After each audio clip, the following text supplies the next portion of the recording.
is a sweet little piece in which people share their metaphors for what justice means to them. Perhaps it will bring something to mind for you, too. We have in the past found metaphors for work for justice that were as evocative as they were partial. Sisterhood is powerful. Workers of the world unite, you have nothing to lose but your chains. A dream deferred is a dream denied. Let justice roll like waters, and righteousness like a mighty stream. How to express most vividly our appeals now, not just to sisterhood and to workers, but to all humanity for sustainable peace, for enduring security and nurtured dreams.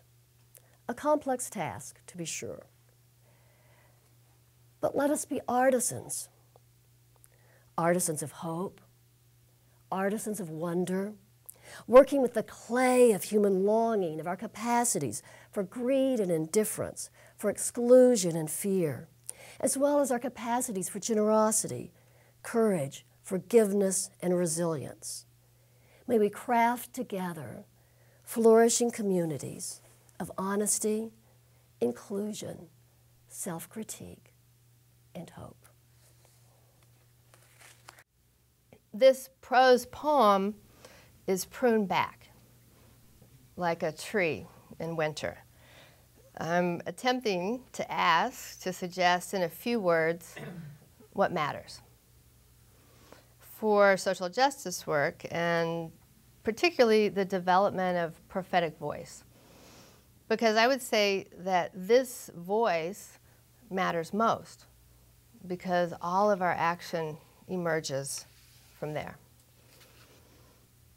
How may we develop authentic prophetic voice in our times?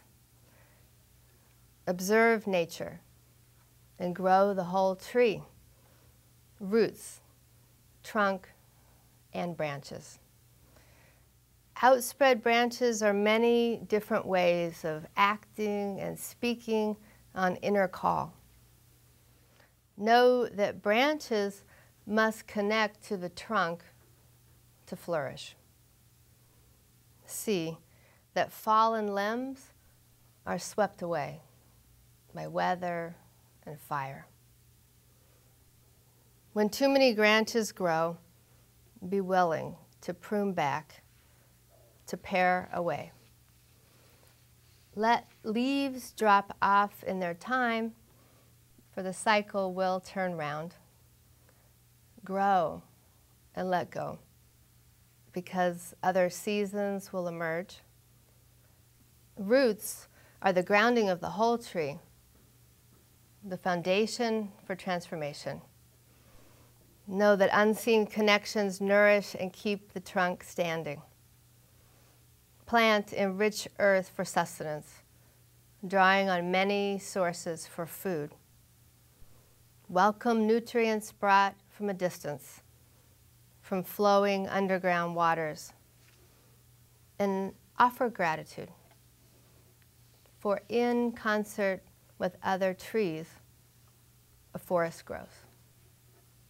I think that the metaphors and the elements were so strong here. I'm going to invite people to share metaphors that you hold that have helped you in this journey. To me, this is so important in our work for justice, that I feel like we have really good metaphor. I think we sing "We'll Build a Land" in part because it's beautiful poetry. And I have found in my own life that sometimes I approach justice like a fundamentalist. I think there's a way to do it, and you win, and it's right, and that is so wrong for our whole faith, but that's still what I do. And so I'm really, really interested in how we open up and do some of the open-hearted thinking that was described.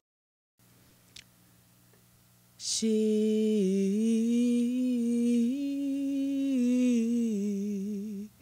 does not know her beauty.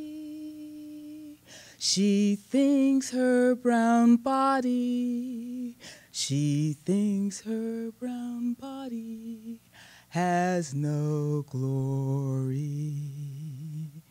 But if she could dance naked under palm trees, dance naked under palm trees, she would see her beauty in the river, yes, she would. But there are no palm trees in the street, no palm trees in the street, and dishwater gives back no image.